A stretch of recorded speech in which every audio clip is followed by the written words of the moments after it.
Bagana.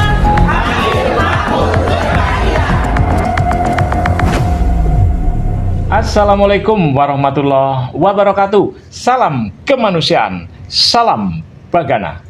Sahabat Bagana dimanapun Anda berada, kita kembali jumpa di Studio Bagana di Menara 165. Bersama saya, Yadi Muhammad. Aceh butuh ribuan tenaga kerja bersihkan lumpur sisa bencana. Suara Bagana, Banda Aceh. Pemerintah melalui Kementerian Pekerjaan Umum (PU) membuka pendaftaran program padat karya tunai (PKT) untuk kegiatan penanganan infrastruktur cipta karya pasca bencana di Provinsi Aceh. Kegiatannya berupa pembersihan dan fungsionalisasi jalan lingkungan, pembersihan drainase, penanganan persampahan dan limbah, hingga pekerjaan yang berkaitan dengan air bersih. Program ini mulai dibuka sejak 4 Februari 2026 dan akan berlangsung hingga kebutuhan tenaga kerja terpenuhi.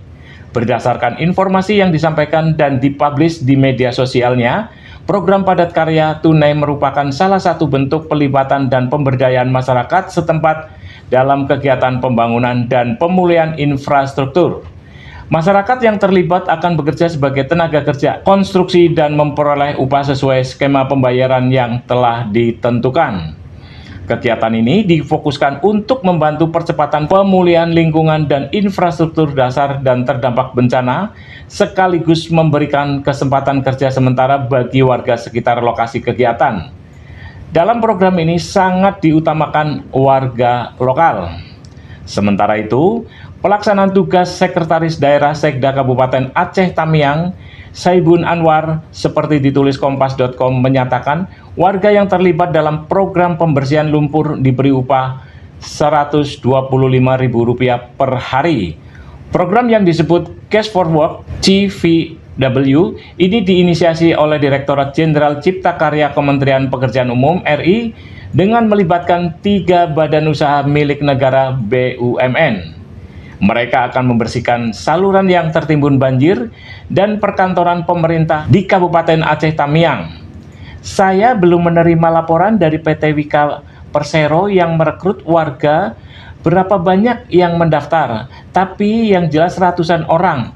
Mereka dilibatkan dalam proyek yang dikerjakan oleh 3 BUMN dan Dijen Cipta Karya, ucap Saibun per telepon Kamis 5 Februari 2026 sebagaimana dilansir serambinews.com. Dia menyebutkan pelibatan warga korban banjir dalam sejumlah pengerjaan rehabilitasi dan rekonstruksi telah berlangsung di kabupaten itu. Umumnya merekrut tenaga kerja di masing-masing lokasi pembangunan. Misalnya lokasi pembangunan hunian sementara di desa A, maka pekerjanya sedapat mungkin diambil dari desa itu. Jika kurang, jumlahnya bisa merekrut warga dari desa lain, tuturnya. Hasil penelusuran Serambi di berbagai kawasan yang terkena dampak bencana diperkirakan butuh ribuan orang untuk membersihkan kawasan dimaksud.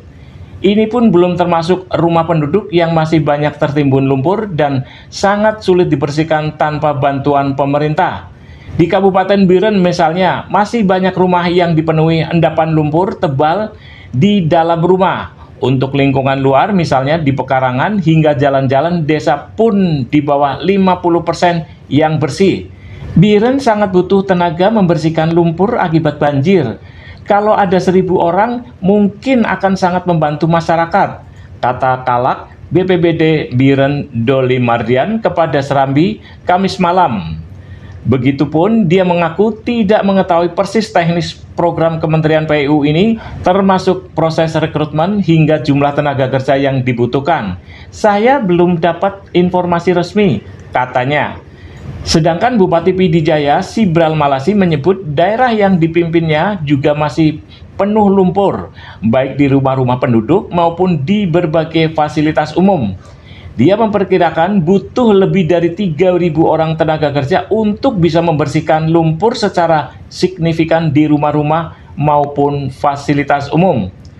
Kita berharap pemerintah pusat bisa membantu maksimal, khususnya melalui pendanaan untuk mempercepat pembersihannya, katanya kepada Serambi Kamis malam.